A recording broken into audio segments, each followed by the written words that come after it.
chosen ones, brace yourselves. What I'm about to share will shake you to the core. Heaven is about to do something to you that will feel like a punishment. A curse, a dangerous preparation for the unimaginable breakthrough ahead. Before you can step into your destiny, heaven will force you into loneliness. And this loneliness, it's not just a simple isolation, it's a weapon, a tool of divine pressure meant to break you, to test you, to prepare you for the weight of the greatness that's coming. This isn't a gentle solitude. It's a terrifying silence that will swallow you whole. You will feel abandoned, misunderstood, even betrayed. As the world moves on, you'll feel the crushing distance grow between you and those around you. It's like a fog that creeps in, leaving you to face the raw, unfiltered truth about who you are and what you're meant for. You'll begin to realize that most of the relationships around you were nothing but distractions, built on illusions and comfort. And the moment you see through them, everything will start to unravel. But here's the kicker. This loneliness is the gateway to your divine power.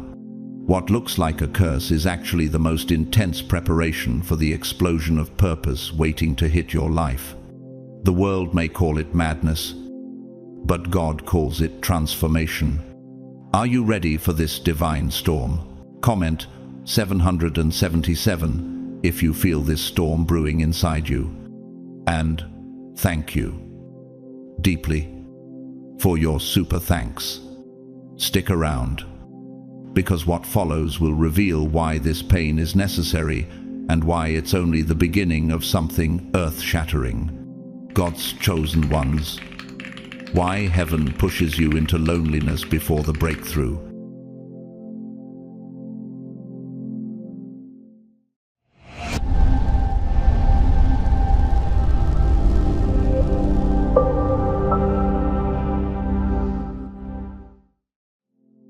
There is a terrifying beauty in the solitude of the chosen.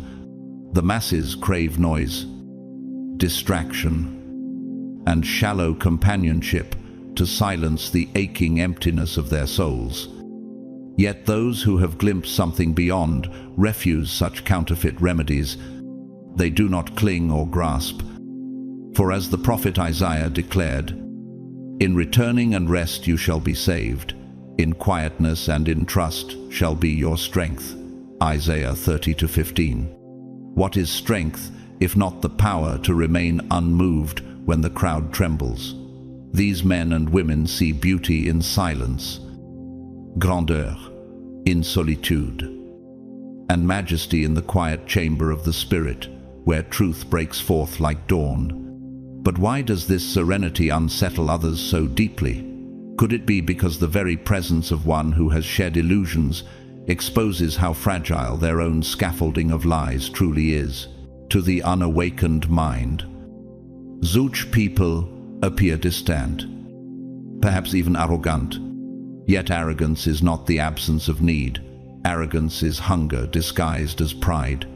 What you see in the chosen is not haughtiness, but freedom, freedom from performance, freedom from bending to fit a mold. King David knew this paradox when he wrote, "Be still before the Lord and wait patiently for him." Psalm 37-7. Stillness is not weakness, it is a fortress. Psychologists would call this the dismantling of social masks, stripping away roles until only the essence remains. The world applauds the wise from afar, like tourists admiring a cathedral's spire without stepping inside. But to truly know them would mean stepping into the nave of reality, where stained glass illusions shatter and raw light burns the eyes. Do you dare step inside? Or will you cling to the comfort of painted shadows? History whispers warnings through its villains. Consider Diotrephes, mentioned in 3 John, who loved to be first and rejected the truth. His end was isolation, not born of heaven's refining fire, but of corruption's rot. How many today repeat his fate, building empires of deceit only to be crushed under the very stones they laid? As Job 5:13 proclaims, he catches the wise in their craftiness, and the schemes of the wily are swept away. When you study the chosen one's path, does it not strike you as the exact opposite? Their loneliness is not punishment, but architecture, an invisible scaffolding of heaven, raising them toward the dome of breakthrough. Artists have captured this mystery far better than preachers at times. In Handel's Messiah, the swelling chorus, "For unto us a child is born," erupts not from noise but from silence prepared, echoing how heaven births power out of hidden places. Or recall the paintings of El Greco, where elongated figures stretch heavenward as though solitude itself were a ladder to God. In the same way, the chosen one becomes elongated in spirit, stretched between earth and eternity. How could the ordinary ever comprehend such vertical resonance? Nature preaches this truth. The cedar of Lebanon grows tallest where the winds are fiercest. Its solitude on the mountain ridge, the very reason for its height. The deep sea lanternfish, glowing in utter darkness, teaches that light does not need an audience to be real. The light shines in the darkness, and the darkness has not overcome it. John 1-5. Can you not feel how these echoes of creation mirror the solitary radiance of those pressed by heaven into aloneness? But not all examples belong to scripture or saints. The Spanish painter Francisco de Zurbarán, often overshadowed by his contemporaries, spent long seasons of obscurity painting monks and martyrs alone in shadow. His solitude was his teacher, shaping an art so honest that it pierced centuries. Similarly, business magnate Howard Schultz once admitted that before Starbucks became a global name, he endured years of ridicule and isolation. Yet, as he said, dreams are free. The journey is not, what if your own isolation is not a cage, but the narrow corridor before a palace door? Ordinary lives testify as well. I once met Elena, a seamstress from a forgotten village, who told me she had no friends after her conversion because neighbors mocked her prayers. Yet years later, every young woman in that village sought her counsel in secret, calling her the quiet mother of faith. Her aloneness had become a reservoir others would one day drink from. Did she ever imagine that the rejection of her peers was the refining that would make her a pillar for the broken? Jesus himself warned of this paradox. If the world hates you, keep in mind that it hated me first. John 15:18. Loneliness for the chosen is not a void, but an antechamber. Like an architect drafting blueprints in silence before the cathedral rises, heaven sketches your destiny in the dark before it unveils it in the light. Physics teaches us resonance. When two frequencies align, they amplify each other. Your solitude tunes your soul until it resonates with the frequency of heaven. And when that resonance meets the right moment, it will amplify into a breakthrough no crowd could manufacture. Therefore, do not fear emptiness. Embrace it, for it is not emptiness at all, but holy excavation, clearing space for glory. The Lord is near to the brokenhearted and saves the crushed in spirit. Psalm 34:18. Stand tall, chosen one. Let the world misinterpret your silence. Let them call your aloneness weakness. Let them mock what they cannot understand. Your breakthrough is being drafted like the dome of a cathedral, and heaven itself is the builder. Rise now, for your freedom is not loneliness, it is the gate to eternity. It is not bitterness that drives the chosen into solitude, nor resentment that seals their path. It is simply the inevitable consequence of piercing through layers of illusion woven by society. You will know the truth, and the truth will set you free. John 8:32. Freedom carries a price. The more truth you absorb, the harder it becomes to play games that once felt vital. Small talk becomes hollow. Gossip sounds static, and the endless race for validation appears like a child's contest in a crumbling playground. Can you feel how absurd the chase for applause looks once you've glimpsed eternity? Most of humanity does not hunger for truth. They hunger for comfort. They do not want revelation. They want reassurance. They prefer the lullaby of tradition over the trumpet of awakening. Yet as Jesus said, "Enter through the narrow gate, for wide is the gate and broad is the road that leads to destruction." Matthew 7:13. What happens when someone dares to walk that narrow path? They become strangers to the familiar world, not because they despised it, but because the world no longer recognizes their frequency. Doesn't it strike you that the awakened are treated as outsiders, not for hatred, but for resonance too high to be heard by the crowd? And yet, this outsider does not judge. They carry no superiority, only clarity. They see why people clutch at illusions: fear. Fear of the unknown. Fear of losing ground. Fear that if they tug too hard at the curtain, the stage itself will collapse. Perfect love drives out fear. 1 John 4:18. But love requires courage, and courage is rarer than diamonds. Think of the desert cactus, surviving where nothing else grows. It does not hate the barren sand, it simply thrives above it. The awakened move in the same way. They do not impose their revelations. Because truth cannot be forced into another's lungs, it must be breathed willingly. The Bible is full of those who bore this lonely fire. Elijah sat under the broom tree wishing for death, yet found God not in the earthquake, nor the fire, but in the gentle whisper. 1 Kings 19:12. Isn't that whisper the same voice heard only in silence? In contrast, villains have always clung to illusions until they consumed them. Think of King Saul, introduced as Israel's chosen, but destroyed by his obsession with approval and control. His need to appear strong fractured his soul, and the kingdom slipped through his fingers like dust. Those who refuse truth always pay with collapse. The architecture of lies cannot bear weight. Nature confirms this law. The Arctic fox survives by turning white in snow, invisible to predators. Adaptation in solitude is not weakness, it is mastery.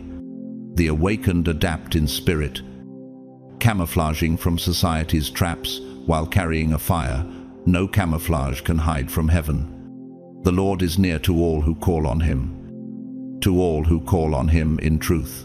Psalm 145:18. Why does the fox endure winter with such resilience while humans crumble at silence? Perhaps because animals do not fear being alone, they fear only betrayal of their design. What if the same is true for us?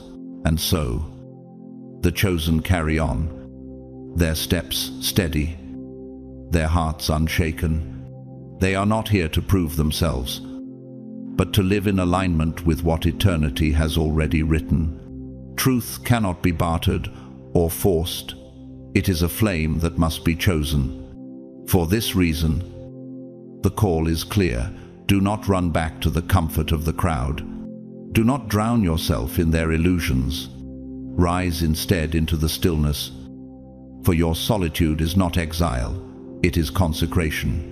Stand, chosen one, and let the world tremble as heaven reveals your breakthrough.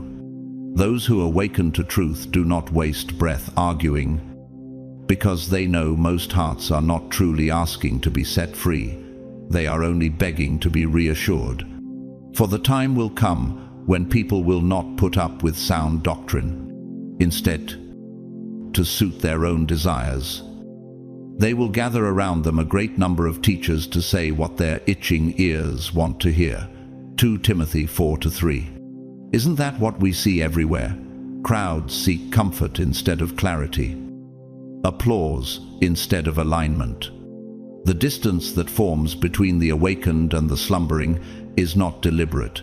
It is the natural fracture that occurs when light refracts through glass. One beam becomes many, and the one who sees cannot step back into the prism of illusion.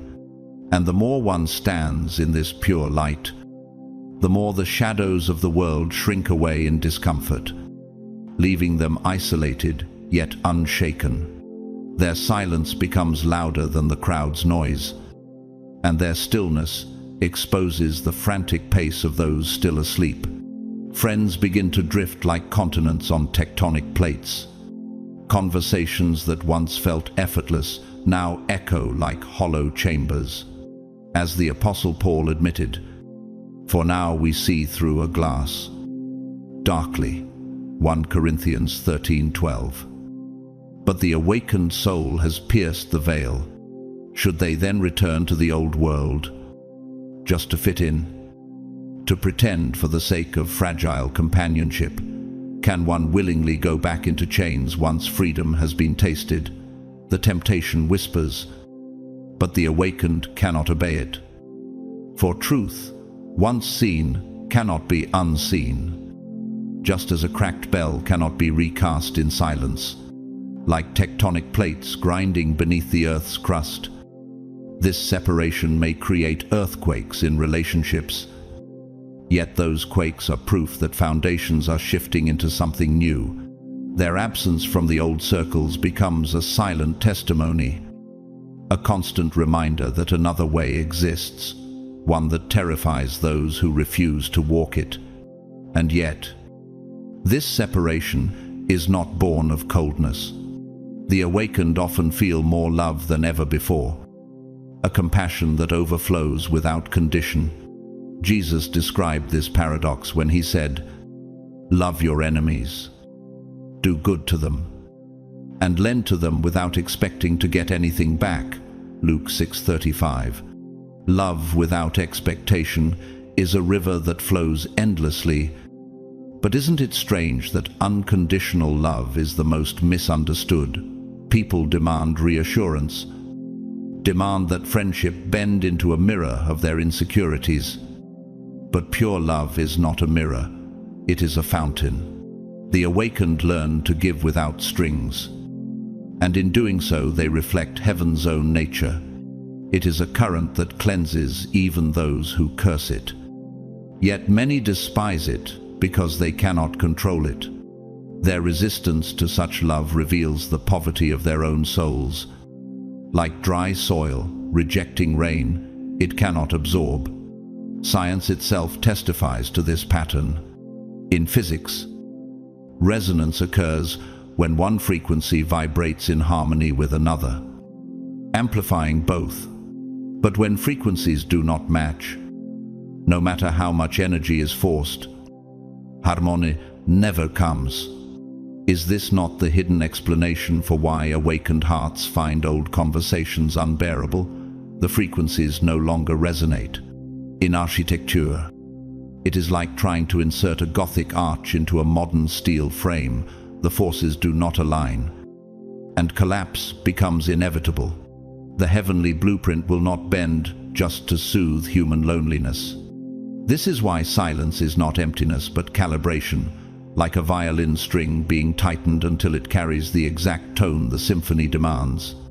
Without this tuning, the music of destiny would be nothing but dissonance. Loneliness becomes the rehearsal room where heaven aligns your frequency to its eternal score. Ordinary lives carry this truth. I once spoke with a bus driver named Miguel, who told me that after he overcame addiction, most of his drinking companions left him. At first he was shattered, wondering if sobriety had cursed him with loneliness. But years later, as he carried schoolchildren safely every morning. One grandmother stopped him and said, "You saved my grandson's life by just showing up sober." Miguel told me he realized in that moment that his isolation had been heaven's training ground, tuning him for a mission bigger than companionship. Doesn't his story prove that separation is not rejection, but refinement? And what is refinement but the fire that burns away the dross so that only gold remains? Miguel's story whispers to every lonely heart, your pain is not pointless, it is purposeful. His bus became more than transport. It became a sanctuary where his redemption quietly carried others toward safety. Scripture offers warnings through its tragic figures. Think of Demas, once a co-laborer with Paul, who abandoned him because he loved this present world. 2 Timothy 4:10. His craving for reassurance, for comfort, for the old illusions cost him an eternal legacy. Isn't that the same path many walk when they retreat from awakening back into the arms of distraction? The awakened one knows better. They do not return. For no one who puts a hand to the plow and looks back is fit for service in the kingdom of God. Luke 9:62. Those who cling to the crowd's illusions may win applause, but their legacy dissolves like sandcastles at high tide. Demas stands forever as a warning. The pursuit of comfort over truth always ends in obscurity, and yet his shadow serves as a contrast, highlighting the brilliance of those who endure the fire of solitude and emerge unbreakable. The conclusion is thunderous. You cannot go back. You cannot dilute truth into palatable illusions for the sake of fitting in. Your separation is the resonance of heaven, adjusting your frequency. Your compassion is not weakness, but overflowing strength. Your silence is not emptiness, but the scaffolding of eternity. Stand now, chosen one, and embrace the river of unconditional love that flows through you. Do not fear misunderstanding, for your very existence is proof that heaven is building something greater. Rise, and let the world witness the architecture of truth unveiled through your life. For when you stand, you are no longer alone. You are aligned with the eternal chorus, a living cathedral, built not by human hands, but by the breath of God Himself. The world mistakes solitude for arrogance, silence for indifference, and authenticity for coldness. They believe that unless one constantly seeks validation through endless participation in the collective dream, something must be wrong. Yet the truth is far simpler. The awakened do not reject people. They refuse to pretend. They will not forge relationships that are hollow, nor waste words on conversations that serve no purpose. They will not play in the theater of drama, conflict, or emotional games. Better is a little with righteousness than much gain with injustice. Proverbs 16:8. If relationships are merely distractions from emptiness, why should the awakened submit to them? And here lies the paradox. While the world runs tirelessly from loneliness, the chosen have learned to sit with it until it transforms into light. Their refusal to compromise unsettles others because it exposes the emptiness of superficial bonds.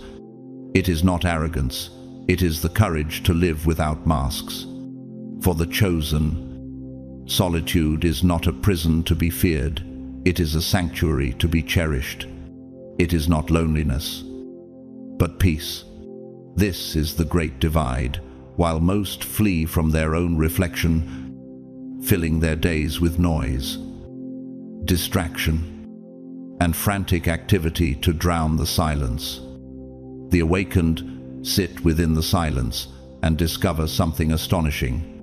The emptiness they feared is not emptiness at all, but a vast and limitless expanse of awareness. Can you feel the terror of those who realize that by avoiding silence, they have been running from their truest selves? the psalmist proclaimed, "Be still and know that I am God." Psalm 46:10. Stillness reveals what endless activity cannot the throne of God within the human heart. In this stillness, the awakened no longer chase. They receive, no longer bound by time's frenzy. They breathe eternity into each moment, and as they rest, others watching cannot fathom how such peace is possible without distraction. Those who awaken have faced this inner abyss and discovered it to be a temple. They have stopped running, and in doing so, they have met themselves fully. They do not chase after people, nor do they crave to be chased. They simply are. This unshakable presence is foreign, unsettling even, to a society addicted to neediness. Imagine encountering someone who does not seek your approval, does not hunger for your validation, does not bow to the invisible rules of shallow engagement. How does one relate to such a presence without trembling? Is this not the very reason people drift away, not from dislike, but from incomprehension? Jeremiah himself lived this, rejected by his own people. Yet God said, "Before I formed you in the womb, I knew you. Before you were born, I set you apart." Jeremiah 1-5. The chosen are marked by heaven in ways the world cannot decode, and their mere existence becomes a silent confrontation to everything shallow around them. The scriptures testify that this path has always been misunderstood. Jeremiah stood alone, mocked by his own people, yet God declared his calling before birth. Even Christ himself withdrew often into the wilderness, praying through the night in solitude. For his strength was not in the approval of men, but in communion with the Father. And still, people whisper the same accusation today. He is arrogant. She is cold. Are they not repeating the same blindness as those who once said of Jesus, "He has a demon and is mad. Why listen to him?" John 10:20. History adds more echoes. The Italian painter Giorgio Morandi, misunderstood for painting simple bottles in silence, was accused of detachment. Yet his art taught generations that stillness reveals infinite meaning. Like Morandi's bottles, the chosen seem plain on the outside, yet contain worlds within. And just as in Mozart's great Mass in C minor, where the quiet Kyrie bursts into transcendent harmony, their solitude erupts into unseen glory. Ordinary lives bear witness. A young farmer I met in a small village confessed that after he stopped gambling and chasing shallow friendships, his companions abandoned him. Yet in time, his quiet life of discipline inspired others. They began sending their children to learn from him how to till the soil with care. Isn't it powerful that a man once mocked as boring became the teacher of endurance and growth? His solitude taught him how to listen to the soil, how to sense the rain before clouds gathered, how to work with rhythms that others ignored. He told me, when I stopped wasting time with them, I finally had time to learn the language of my land.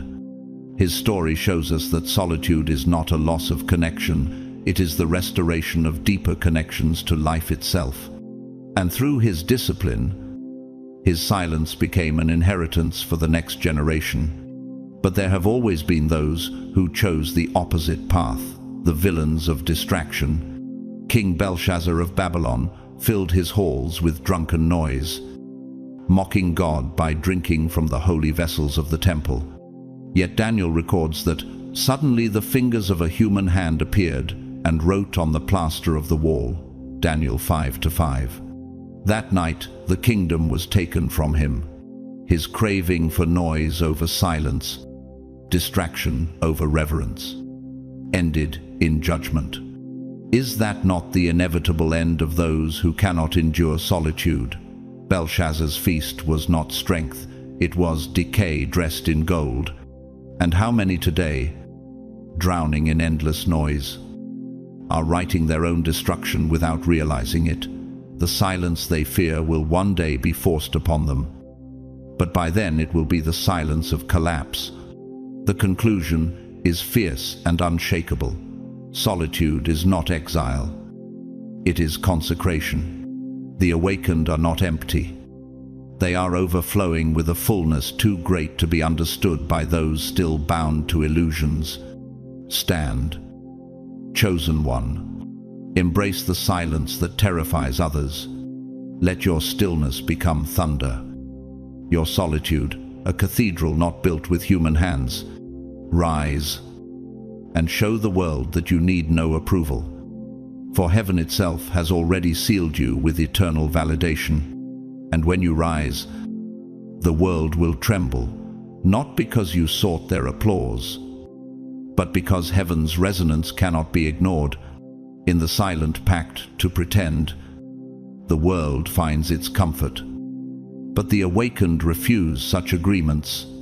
There is a terrifying beauty in solitude, for it is not isolation, but a return to what is real. It is stepping away from the static of human noise and into the cathedral of existence itself.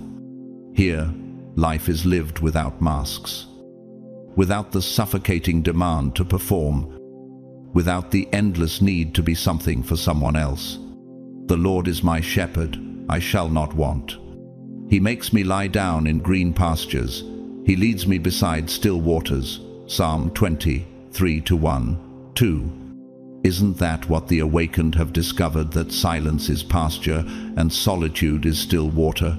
And yet, how many fear to drink from it, because it means letting go of illusions they cherish. They fear that in losing their illusions, they will lose themselves, yet in truth, they are only shedding chains. Their terror of silence reveals how fragile their foundations really are. There are moments when longing whispers, when the old ways tempt the heart with promises of companionship. The memory of laughter in crowded rooms beckons like a phantom. But deep down, the awakened knows such connections would be hollow, built not on truth, but on mutual illusions. To return would be to rebuild a house of straw, knowing the fire is already lit. What partnership has righteousness with lawlessness, or what fellowship has light with darkness? 2 Corinthians 6:14. Does this not reveal why they walk their path alone, not as outcasts, but as those who have outgrown the need to belong in a world still drunk on dreams? Their separation is not punishment, but transformation. It is the shedding of skin, like a serpent, growing into a new form. And in the same way, each step forward leaves behind the husk of what no longer serves life. The serpent does not mourn its skin, nor does the awakened mourn the ties that no longer fit.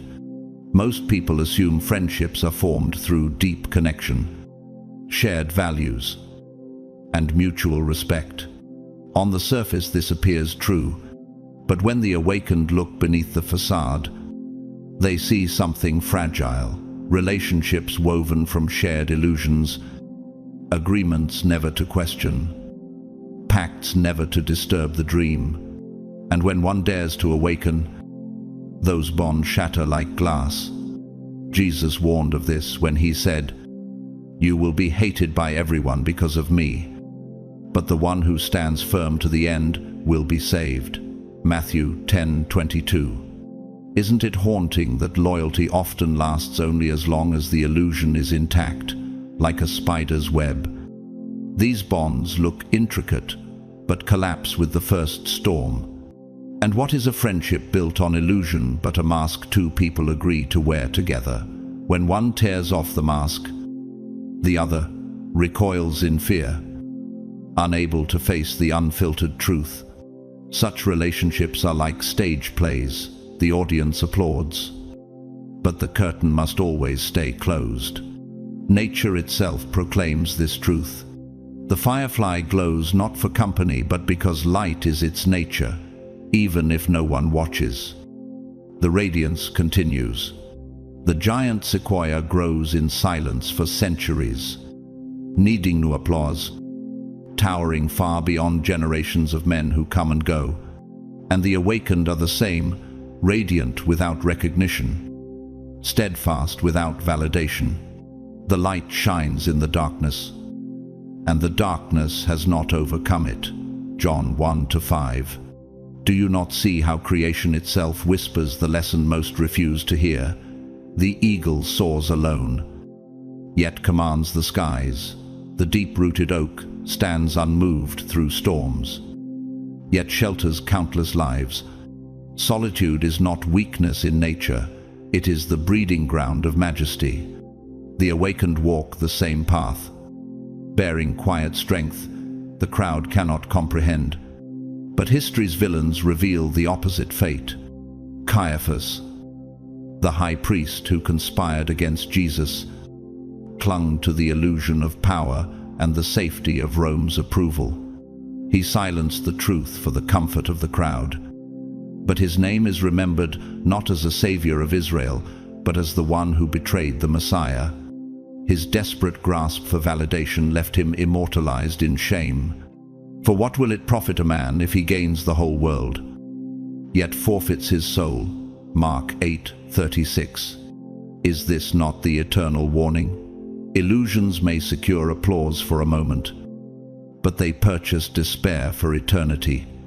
And just as Caiaphas was swallowed by the legacy of his choices, so too are modern souls devoured by the false security of their masks. Power without truth corrodes from within like rust, and those who seek the crowd's approval end with nothing but ashes in their hands. Therefore the call is unyielding. Do not mourn the loss of shallow ties. The ones who drift away were never anchors, only weights. Stand in the clarity of your solitude, for it is not loneliness, it is consecration. You are not abandoned, you are refined. You are not empty, you are overflowing with a truth too heavy for the crowd to carry. Rise now, chosen one. Let your silence roar louder than their noise, your solitude burn brighter than their applause. Stand unshaken, for heaven's recognition is greater than any earthly belonging. And when you rise, every illusion will tremble, for your very being becomes a proclamation that eternity has already crowned you. Most friendships are not formed because souls truly meet, but because illusions overlap.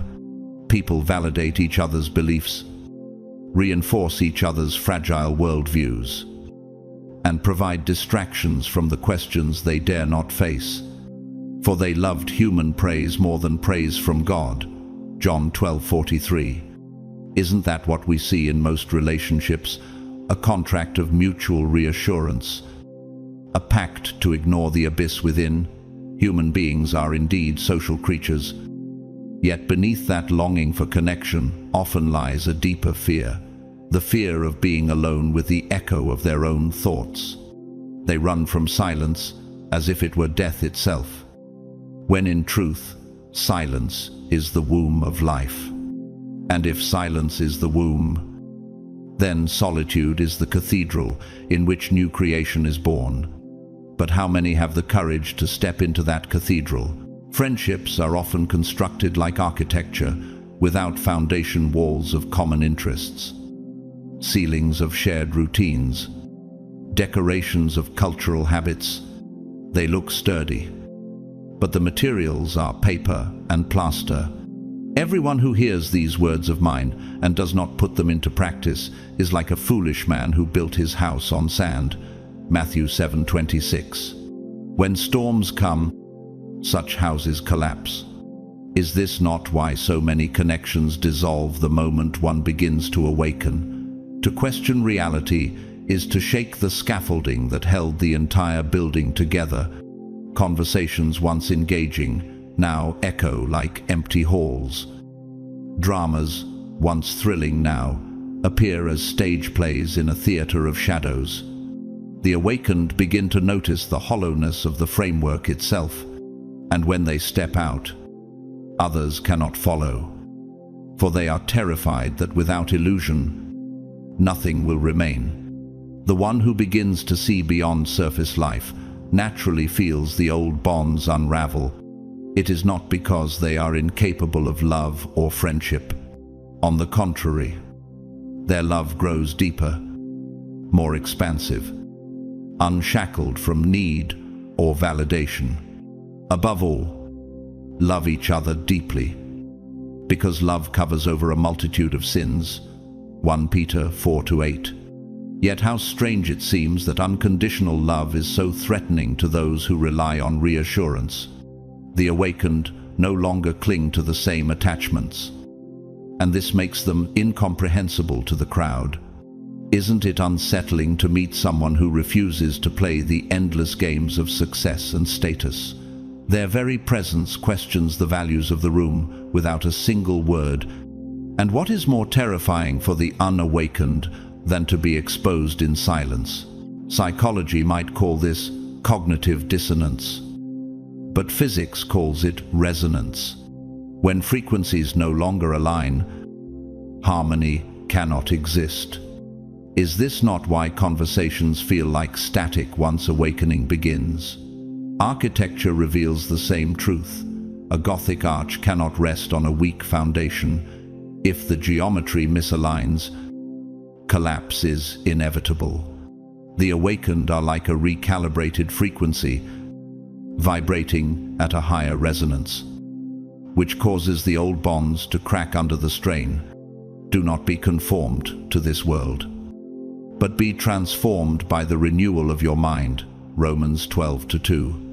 What feels like isolation is actually recalibration, a tuning of the soul for the symphony of heaven. In the pauses between battles, athletes train in silence. In the gaps between wars, nations rebuild in quiet. Isn't it clear that transformation always happens in the stillness between storms? Ordinary lives reveal this mystery. A seamstress named Anna once told me that when she stopped chasing gossip and began spending her nights sewing garments for orphans, nearly all her old friends abandoned her. They said she had changed too much. Yet, years later, brides from her town lined up to wear the dresses she stitched, each one carrying a piece of her devotion. Her solitude, once mocked, became the thread that held others' joy together. Isn't it powerful that those who mocked her absence now wear the fruit of her silence? Her story proves that when heaven tunes a soul apart from the crowd, it is never to diminish, but to multiply. Scripture warns us with examples of those who clung to illusion. Gehazi, servant of Elisha, chose greed over truth. He pursued Naaman's gifts in secret, and the prophet declared that leprosy would cling to him and his descendants forever. 2 Kings 5:27. His hunger for validation and wealth shattered his destiny. Is this not the fate of those who cling to false bonds rather than walk in solitude? They gain temporary treasures, but forfeit eternal inheritance. What is highly valued among men is detestable in God's sight. Luke 16:15.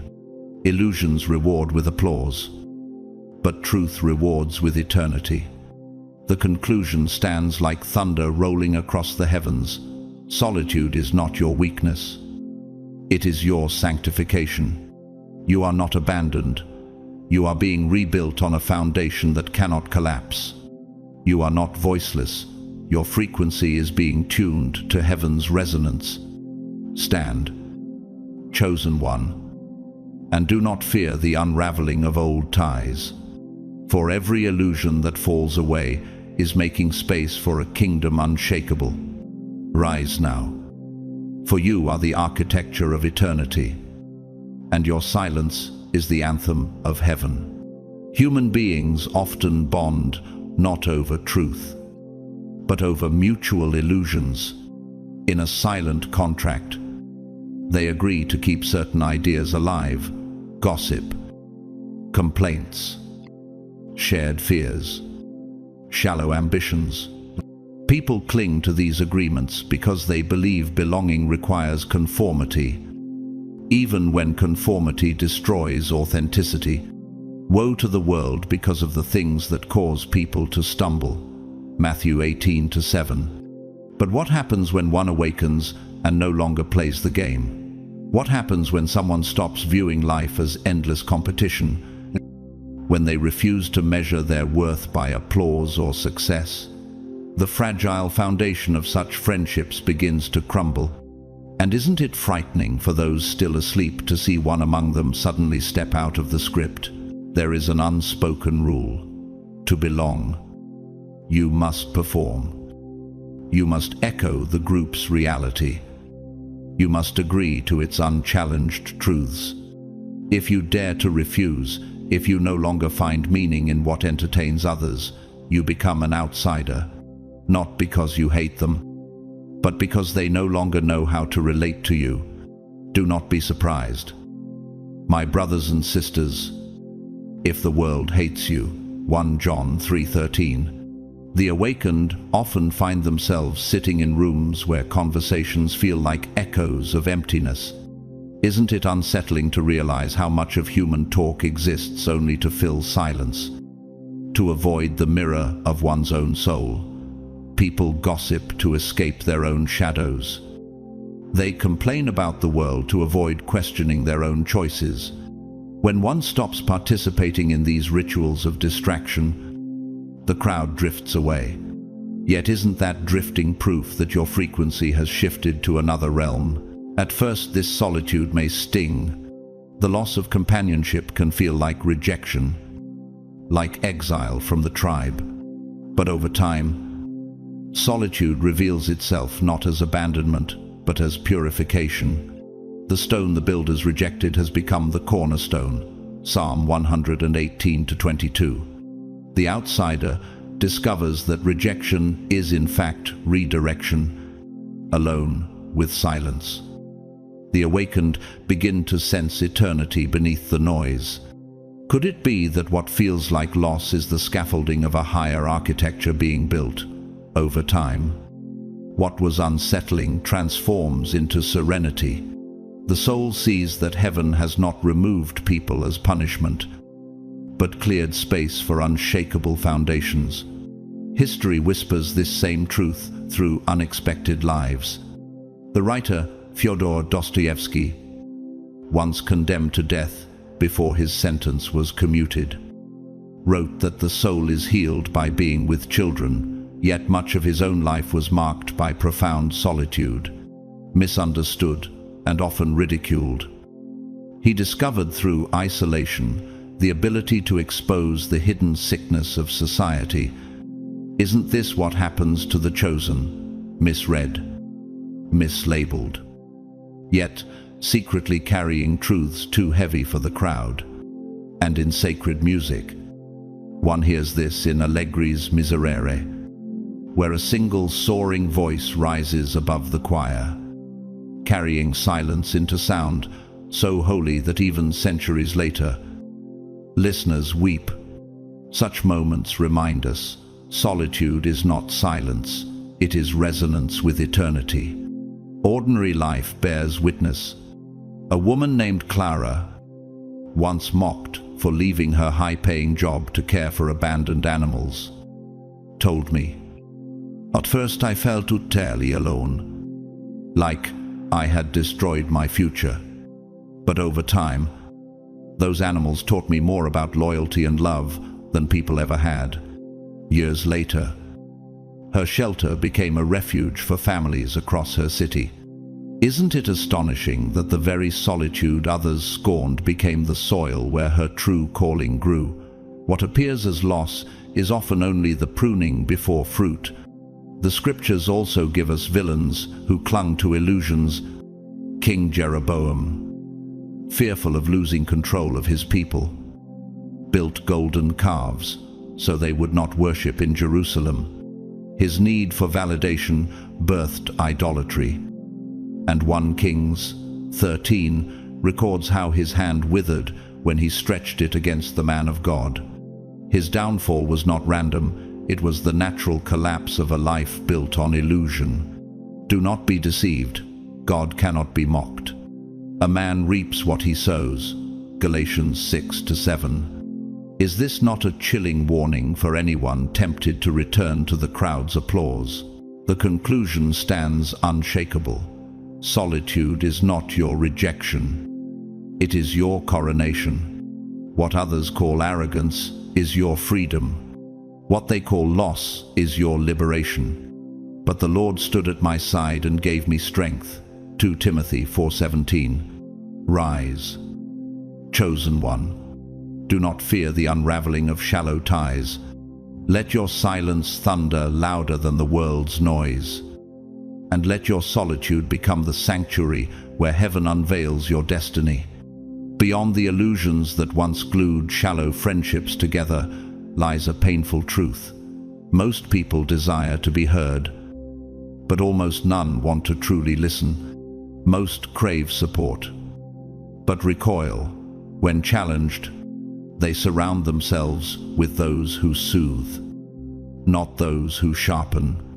The time will come when people will not put up with sound doctrine, but will suit their own desires, gathering teachers to say what their itching ears want to hear. 2 Timothy 4:3. Is this not the very condition of our world today? Comfort over correction, illusion over truth. And when one awakens, when they pierce through these layers of social illusion, they stop supplying the comfort others seek. They become something different, neither friend nor enemy, but unsettling. Like a mirror that refuses to flatter, doesn't it disturb those who would rather dream to suddenly meet someone awake in the middle of the performance? This is why the awakened often find themselves with fewer friends. It is not because they lack love or care. In fact, their love has grown purer. It is because they no longer pretend, no longer stitch together counterfeit bonds simply to avoid solitude. Am I now trying to win the approval of human beings or of God? If I was still trying to please people, I would not be a servant of Christ. Galatians 1:10. Real friendship cannot be built on illusion. Yet most relationships are little more than rehearsals of safety, rituals of mutual denial. Isn't it tragic that many would rather sit in a circle of lies than stand alone in truth? The awakened refuse to play roles that feel empty, and as they step aside, others drift away, not because hatred has formed, but because truth has made fellowship too heavy for fragile illusions to bear. Nature itself whispers this law. The pearl forms only in irritation, hidden inside the oyster, far from sight. The desert blooms brilliantly, not in crowds, but in barren silence where no one expects beauty. And the awakened are the same, growing in solitude, becoming radiant in places others fear to tread. The wilderness and the dry land shall be glad. The desert shall rejoice and blossom like the rose. Isaiah 35:1. Could it be that your solitude is not absence but a hidden garden waiting to burst into bloom? And why does the world fear those who blossom alone? Because it exposes that they too could flourish, if only they dared to endure the silence. The scriptures also preserve chilling lessons from those who clung to illusions. Ananias and Sapphira. In the book of Acts, pretended generosity while secretly holding back, craving approval without surrender. Their deception cost them their lives at Peter's feet. Acts 5:1-10. What destroyed them was not a lack of resources, but the obsession with appearances. Isn't it terrifying to realize that illusion itself can kill? Their story is a mirror. How many today are building friendships, careers, reputations that look whole on the outside but are hollow within? There is a way that seems right to a man, but its end is the way of death. Proverbs 14:12. The awakened know that truth will always thin the crowd, Real bonds are not erased, but refined. They no longer settle for companionship born from distraction, but for unity forged in light. Two are better than one, because they have a good return for their labor. Ecclesiastes 4-9. Yet if no companion remains, heaven itself fills the void. For Christ promised, "Surely I am with you always, to the very end of the age." Matthew 28-20. Rise, chosen one. Do not fear the unraveling of shallow ties, for they were never anchors, only chains. Your solitude is not a curse, it is consecration. Let your silence terrify illusion, and let your truth scatter every counterfeit bond. Stand now, for heaven itself walks beside you. Not all human connection is an illusion. There are rare friendships, precious, fragile as jewels, that transcend the usual dynamics of social interaction. These are bonds not built on shared gossip, mutual convenience, or cultural rituals, but on something deeper, recognition. Two souls suddenly see each other as they are, without masks, without demands. As iron sharpens iron, so one person sharpens another. Proverbs 27-17. Isn't it remarkable that such relationships do not need to be forced? They emerge like stars at night, appearing only when both individuals have reached a depth of awareness where they no longer need anything from each other. But how many are truly willing to love without need, without illusion, without strings? And how often do we confuse intensity with authenticity, forgetting that true connection often speaks in whispers rather than noise? These rare bonds are not trophies to display, but sanctuaries where the soul can finally rest. For most, friendship serves as a mechanism to preserve the status quo.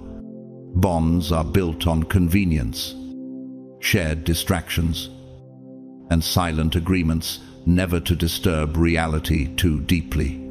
For they loved darkness instead of light, because their deeds were evil. John 3:19. When one in the friendship begins to see beyond, when their eyes pierce through the veil, the relationship unravels not because of open conflict, but because the scaffolding of illusion collapses. Isn't it haunting that what holds so many relationships together is not truth, but avoidance? The moment avoidance ends, the bond dissolves like mist under the sun.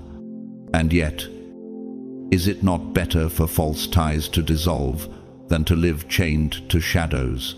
This unraveling, though painful, is a kind of mercy. It frees both parties from the exhausting weight of pretending. This is why the chosen often walk alone. They do not cling to relationships for the sake of appearances, nor force conversations that feel like hollow rituals. They refuse the endless cycle of validation, reassurance, and drama that masquerades as intimacy. Do not be yoked together with unbelievers. For what do righteousness and wickedness have in common? 2 Corinthians 6:14. Could it be that solitude is not punishment but a higher alignment? The awakened embrace solitude not as a curse, but as their natural frequency, a resonance vibrating with heaven itself. Like physics reveals, two waves cannot remain bound if their frequencies diverge. Resonance dies when alignment is lost. In architecture, a misaligned arch eventually collapses under its own imbalance. So too do friendships built on illusions. They cannot withstand the gravity of truth. And what feels like loss is often the scaffolding being dismantled so that heaven can raise a stronger cathedral. Isn't the silence of construction proof that something new is being built? Ordinary lives bear witness to this principle. A fisherman named Thomas once told me that after he quit cheating in business and started selling honestly, many of his former companions abandoned him. They said I was stupid for losing easy money. He laughed. But the silence I gained was worth more than gold. Years later, families came to trust only him, saying, "We buy from Tomas because we know his hands are clean." Isn't it powerful that the friendships he lost were the very weight that prevented him from rising? His solitude became the harbor where others found safe waters. And he discovered a truth many overlook, that the absence of false friends made room for the presence of divine favor. The empty tables of yesterday became the feasting tables of today. What he thought was subtraction was in fact multiplication. The Bible warns through tragic examples. Lot's wife, unable to release her ties to Sodom, looked back when God commanded escape. She turned to salt, frozen between past and future. Genesis 19:26. Her fate was not merely punishment, but revelation. Clinging to illusions petrifies the soul. What fellowship can light have with darkness? 2 Corinthians 6:14. Doesn't her story prove that refusing to let go of false bonds keeps one forever trapped? How many today are frozen in the same posture, unable to move forward because their hearts are chained to what God has already judged? The story of Lot's wife is not just ancient history, it is a mirror warning every soul that nostalgia for illusions can be fatal. The conclusion is thunderous. Solitude is not exile, it is sanctification. The Lord is near to all who call on him, to all who call on him in truth. Psalm 145:18. You are not abandoned, you are being refined. You are not empty, you are filled with a frequency too high for the world's ears to hear. Stand, chosen one, rise above the ashes of shallow bonds. Let your silence thunder as proof that heaven itself has claimed you. And when you stand, you will see that solitude was never loneliness. It was the throne room of God preparing you for destiny. For every chain that breaks, a crown is forged. For every illusion that fades, truth takes its rightful seat. And when you walk forward, heaven itself walks with you. Most relationships are not born of truth, but of shared perception. Illusions woven together to create the fragile sense of belonging. People gather not because they have discovered reality, but because they echo the same dreams, the same fears, the same shadows. Yet the awakened do not chase after companionship, for they know that what is real will find its way to them in its appointed time. To everything there is a season, and a time to every purpose under heaven. Ecclesiastes 3:1. Is it not liberating to realize that there is nothing to fit into because the world itself is trapped in its own masks? While others panic at solitude, the awakened rest in it, like air no longer suffocating, but free. And here lies the paradox. Those who surround themselves with endless people are often the most lost, while those who stand alone in truth discover themselves unshaken. Crowds rush to fill their emptiness with noise gatherings, conversations, rituals of distraction, yet their hollowness only deepens. The Lord is my light and my salvation. Whom shall I fear? Psalm 27:1. The awakened one knows better, for they have faced the abyss within and discovered it is not death but life. Could it be that those who fear solitude are not running from loneliness but from themselves? They clutch friendships, not for joy, but for reinforcement, seeking voices that affirm their beliefs, mirrors that validate their emotions, walls that hide their uncertainty. Isn't this why so many social circles feel like echo chambers, groups that think alike, act alike, and move within the same mental cages? And when one dares to walk another path, to break free of the script, is it any wonder that the group sees them as dangerous? The scriptures remind us that this tension has always existed.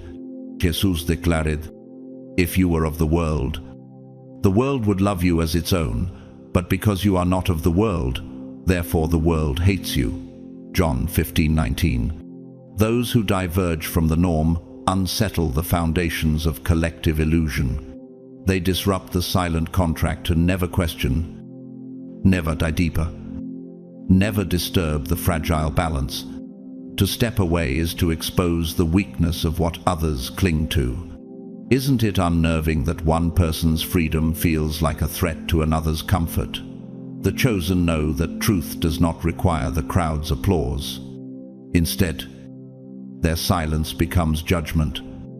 Their peace becomes a mirror to others' unrest. History testifies through remarkable lives. The sculptor Auguste Rodin once said, "I choose solitude because in solitude I can hear my own soul." Ridiculed at first for his unconventional art, he endured isolation only to later shape masterpieces that altered the language of sculpture. His solitude was not loss but revelation. And in sacred music, the Stabat Mater of Pergolesi carries this same haunting truth, voices rising in sorrow and beauty, weaving grief into transcendence. Is this not what solitude does for the chosen? It transforms what others fear into the architecture of eternity. In ordinary lives, this mystery breathes. A baker named Elise, from a small town, confessed that when she stopped gossiping with her old friends and dedicated her nights to baking bread for the homeless, she lost nearly all her companions. But years later, families lined up every morning at her shop, saying her bread tasted like hope. Isn't it extraordinary that her so-called loss was in truth the beginning of her legacy? Her solitude fed not just her soul, but the hunger of many. Yet Scripture also warns us with villains. King Saul, desperate for the validation of his people, disobeyed God's command to win their approval. In 1 Samuel 15:24, he admits, "I was afraid of the men, and so I gave in to them." His craving for the crowd cost him his crown. Doesn't his downfall illustrate what happens when illusion is valued over truth? Those who cling to shallow affirmation may keep their friends for a season, but lose their destiny forever. The conclusion resounds like a trumpet through eternity. Solitude is not your downfall. It is your coronation. Be strong and courageous. Do not be afraid, for the Lord your God goes with you. Deuteronomy 31:6. Rise.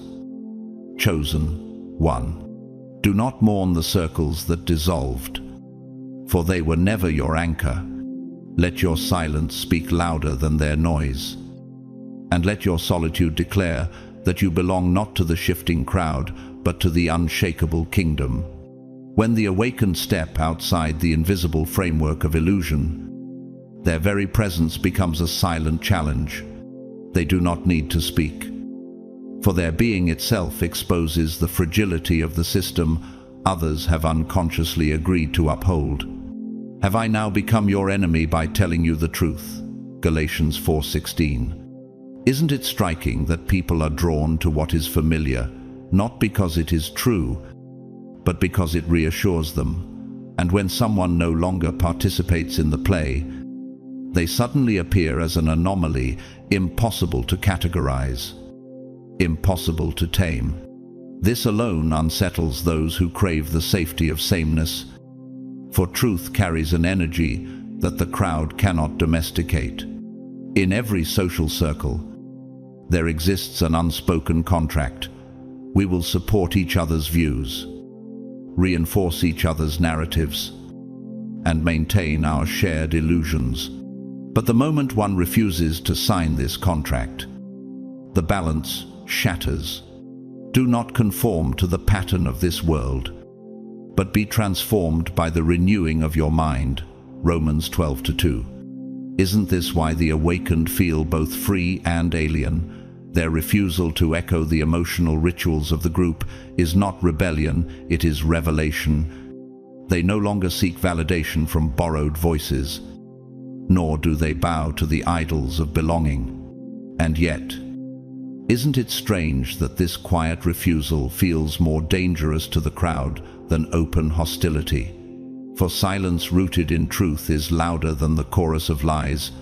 Nature itself proclaims this mystery. The owl hunts at night, needing no applause for its wisdom.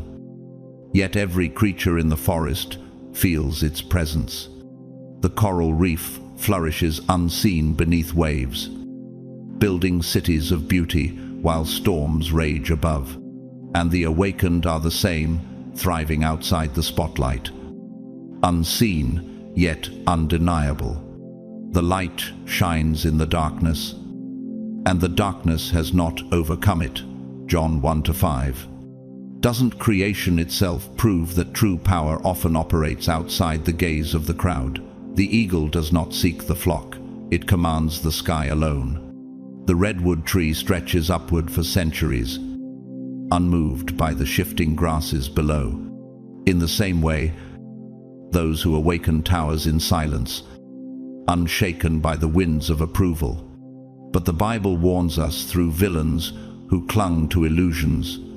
Herod Antipas, consumed by pride, feared losing face before his guests, and so he ordered the beheading of John the Baptist.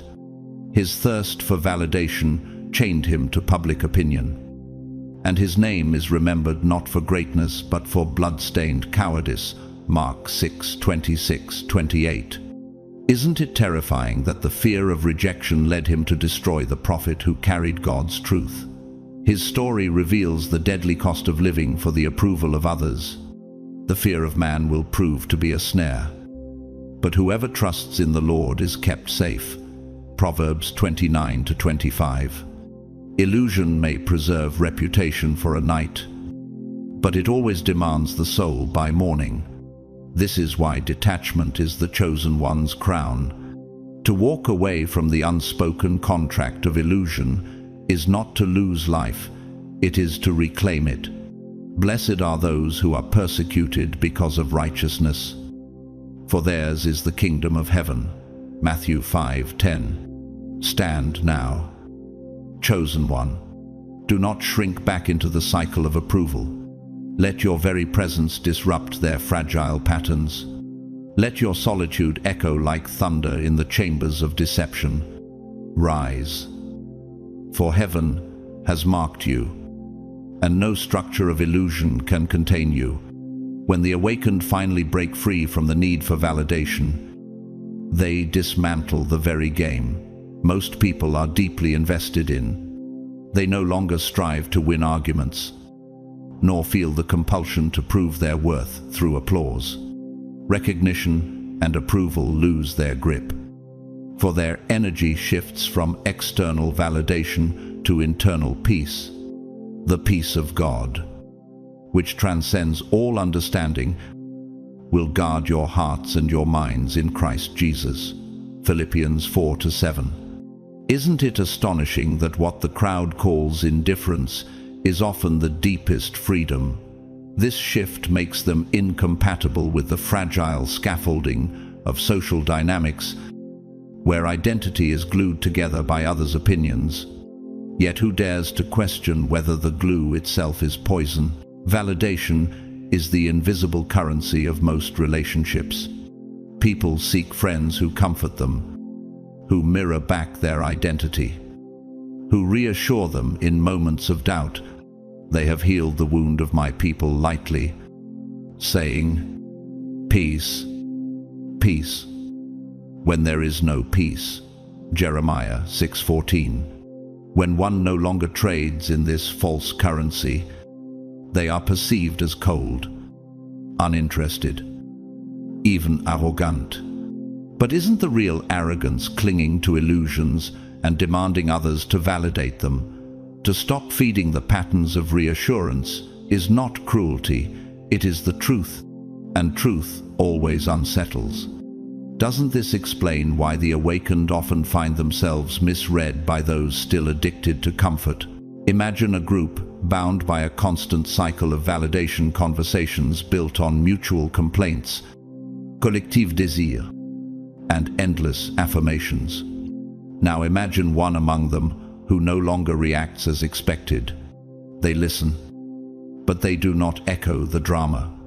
They observe, but they do not participate in the exchange of false encouragement. Do not be deceived. God cannot be mocked. A man reaps what he sows.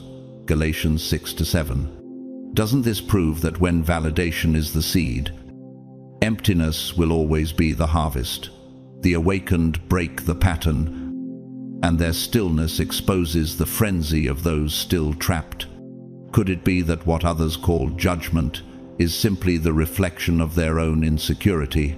Science itself reveals the pattern. In physics, resonance occurs only when frequencies align.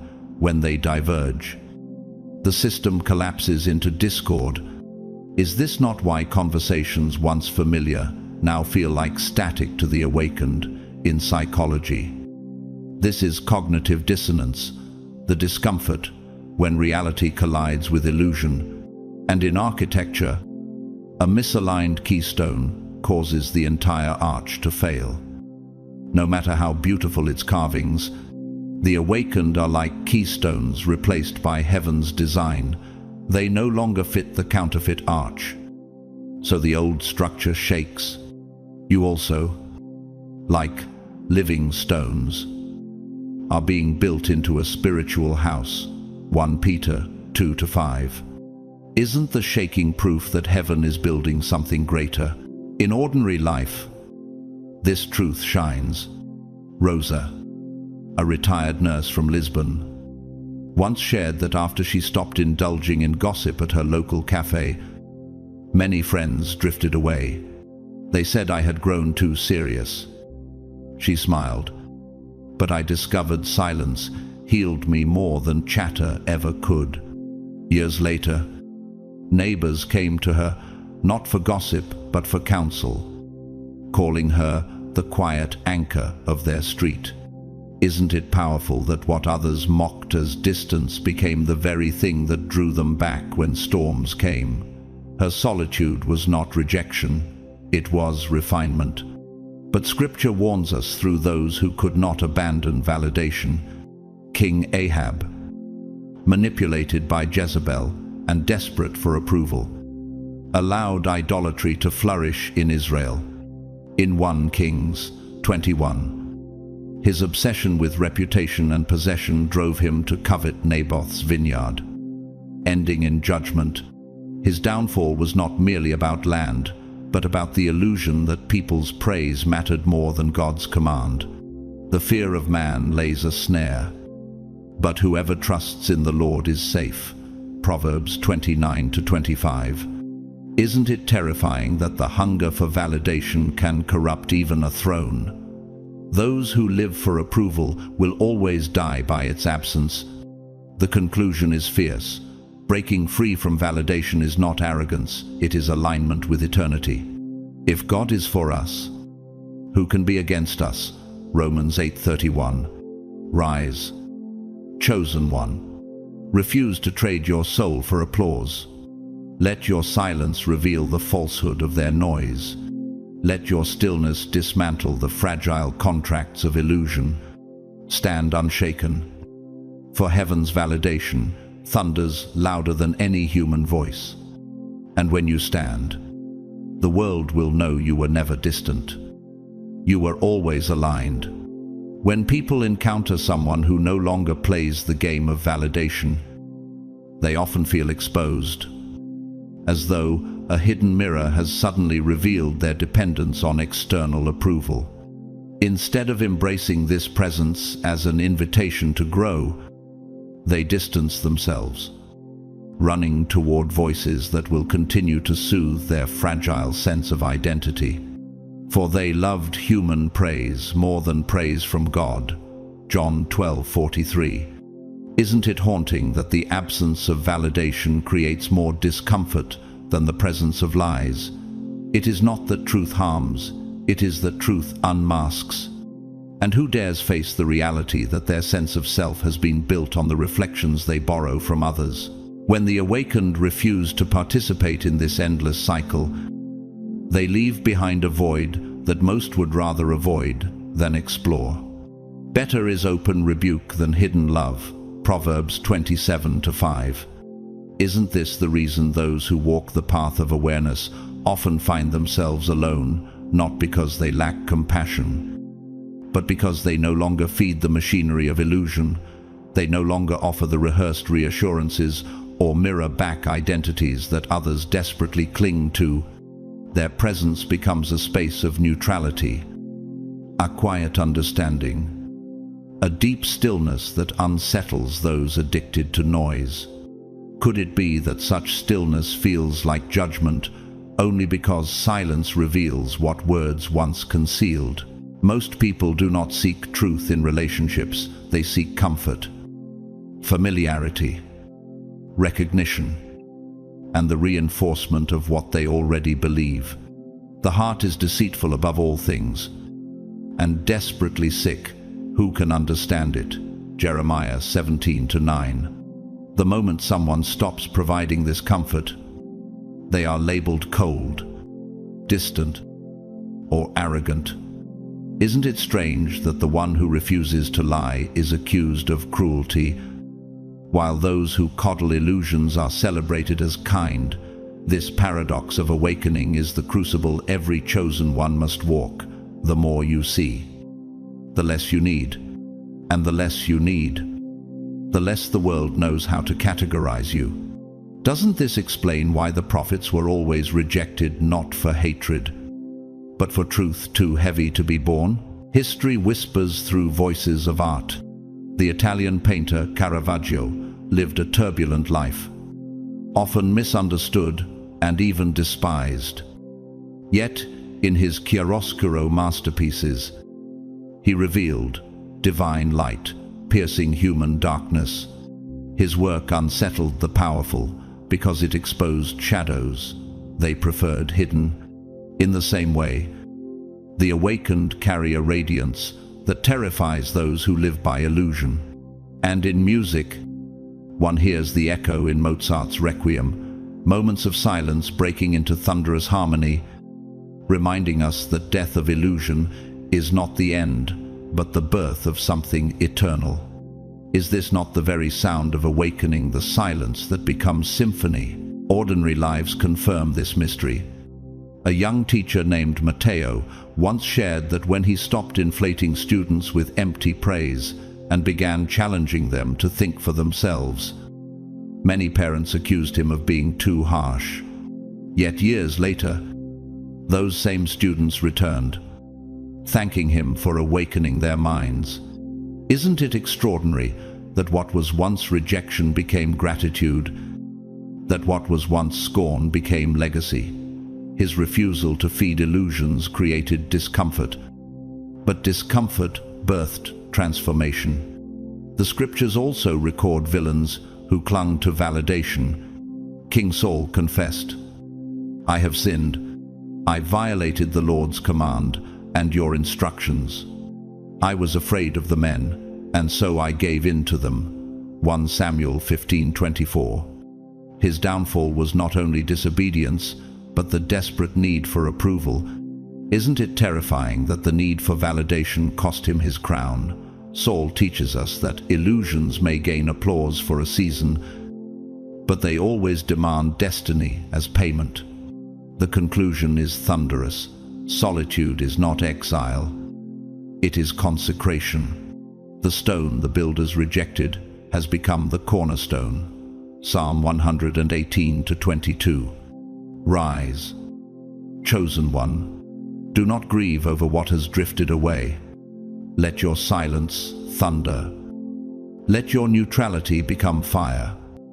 And let your very presence expose what is false. You are not abandoned, you are set apart. And in that setting apart, heaven crowns you with truth the world cannot comprehend. The more a soul awakens, the less it craves validation. And the less validation it seeks, the fewer connections it maintains, not out of bitterness, nor rejection, but because most relationships demand a mutual agreement to sustain illusion. Am I now trying to win the approval of human beings or of God? Galatians 1:10. Isn't it unsettling that so many friendships collapse when the need for validation disappears for those who step beyond illusion? Solitude is not punishment. It is not loneliness, as the world defines it. It is liberation, a quiet sanctuary of inner peace, where relationships are no longer forged in dependency, but born of true recognition. Could it be that what others call emptiness is in fact the very space where eternity whispers? When a person reaches this state, they no longer fear solitude. They do not grasp for companionship to fill a void, nor do they bend themselves to fit the molds others demand. They move through the world without the need to be seen, understood, or accepted. And in this they discover freedom most will never taste. You will know the truth, and the truth will set you free. John 8:32. Isn't it tragic that while many chain themselves to shallow approval, the awakened walk unbound? Their existence exposes the fragility of society's foundations, unspoken rules, habits, and expectations that keep the illusion of order alive.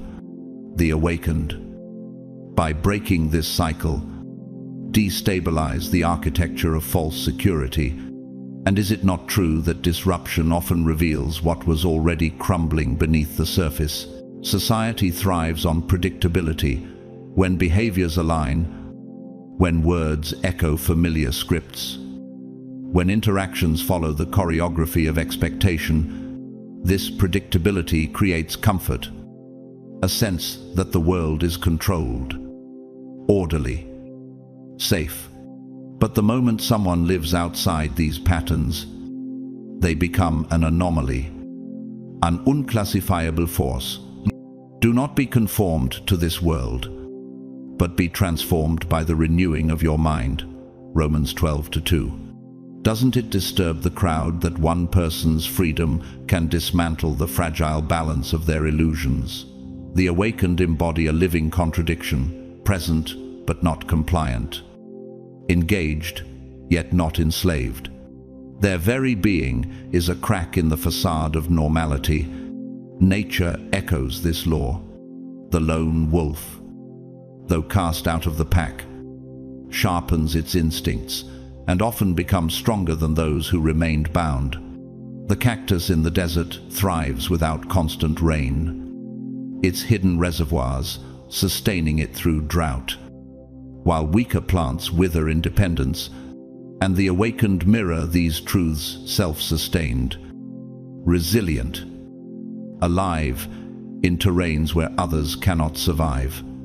The righteous will flourish like a palm tree. They will grow like a cedar of Lebanon. Psalm 92:12. Could it be that solitude is not weakness, but proof of deeper design? A hidden strength the shallow crowd cannot comprehend. But Scripture also warns us through villains who cling to illusion. Pilate, faced with Jesus, declared, "What is truth?" John 18:38. Though he found no fault in him, Pilate handed Christ over to be crucified, fearing the uproar of the crowd more than the justice of heaven. His name is forever etched in history, not as a ruler of strength, but as a symbol of cowardice. Isn't it terrifying that the need to preserve order and approval led him to betray truth itself? The fear of man will prove to be a snare, but whoever trusts in the Lord is kept safe. Proverbs 29:25.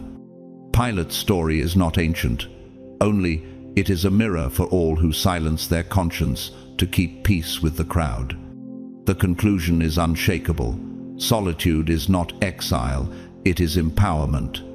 The Lord is my helper, I will not be afraid. What can mere mortals do to me? Hebrews 13:6. Rise. Chosen one, do not mourn the loss of shallow ties. Let your freedom unsettle their illusions. Let your silence roar louder than their noise. And let your very presence break the fragile systems of deception. You were never meant to fit into their patterns, you were designed to break them. Stand tall, for heaven's crown rests not on the heads of the crowd, but on those who dared to walk alone with God. When someone awakens and no longer reacts in the expected ways, when they stop engaging in familiar conversations and refuse to conform to the silent agreements that hold social circles together, they disrupt the predictability that most people rely on for harmony. For the wisdom of this world is foolishness in God's sight. 1 Corinthians 3:19. Isn't it shocking that such a subtle change can create such chaos? Their silence alone disturbs the fragile scaffolding others have built to define their sense of belonging. The awakened are not distant or cruel. They have simply stepped outside of the invisible patterns that once controlled them. And could it be that their very detachment is proof of a higher alignment? Most relationships are constructed on mutual reinforcements, shared beliefs, common struggles, and collective perspectives. People bond over echoes of each other's pain, mirroring narratives that validate identity. Two cannot walk together unless they have agreed, Amos 3:3. Yet when one stops participating not by confrontation, but by quiet refusal, the foundation trembles. Isn't it unsettling when the language you have spoken all your life is suddenly met with silence? Those who once felt understood now feel disconnected, as if the bridge that once joined them has been lifted into the sky. Their discomfort does not arise because the awakened have grown unkind, but because illusions no longer find resonance in their frequency. And doesn't physics itself teach us that when frequencies no longer align, resonance collapses into static? The awakened no longer seek validation through collective struggles. They no longer reinforce narratives that keep others safe within illusions. And they refuse to engage in emotional exchanges that demand approval or reassurance. The fear of man lays a snare, but whoever trusts in the Lord is safe. Proverbs 29:25. Their presence itself becomes a silent monument, testifying that another way of existing is possible, a way that depends not on external confirmation, but on truth. For those still chained to the scaffolding of society, this presence feels alien, as if the awakened have stepped into a dimension they cannot enter. Isn't it strange how quickly familiarity can turn into estrangement when one soul begins to vibrate with eternity? Architecture reveals this mystery. A Gothic cathedral can stand for centuries only because its weight is distributed by keystones perfectly aligned.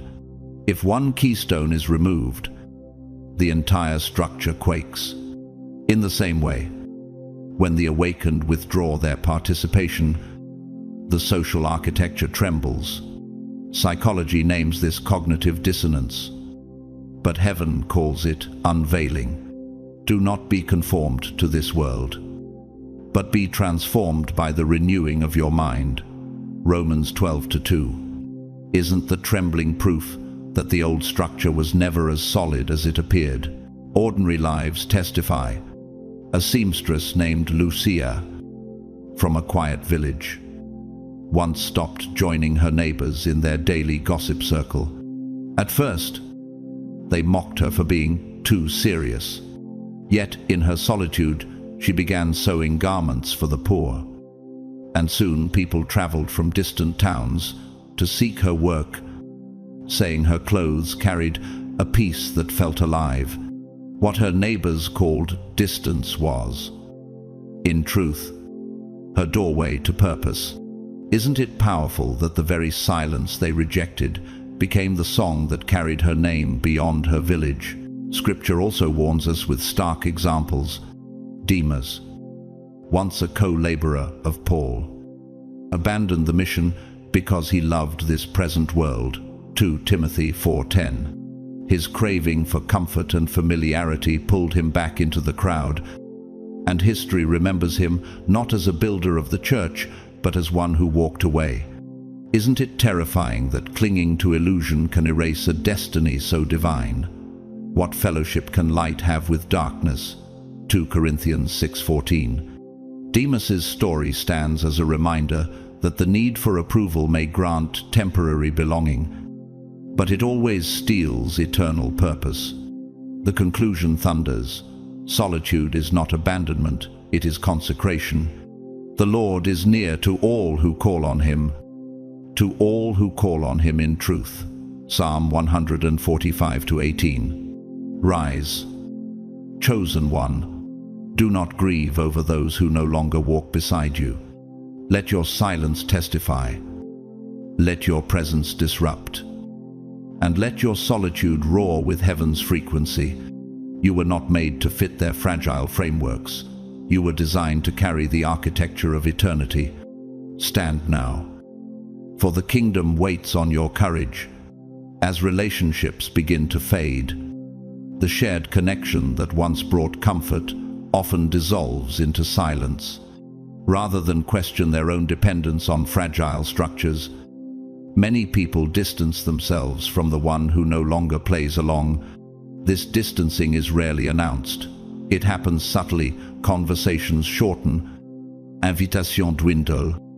The warmth of familiarity gives way to an unspoken unease. Do not be surprised, my brothers and sisters, if the world hates you. 1 John 3:13.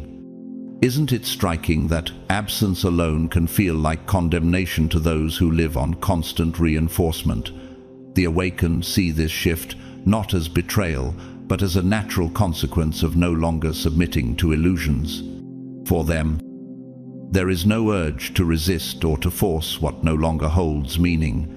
They understand that relationships built on mutual reinforcement collapse when one person no longer needs validation. The stone the builders rejected has become the cornerstone. Psalm 118:22.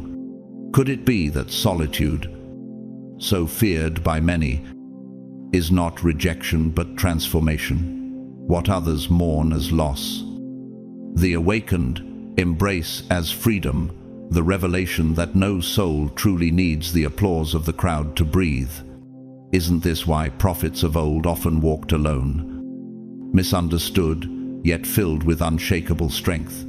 Jeremiah himself was mocked and isolated, yet God told him, "Do not be afraid of them, for I am with you and will rescue you."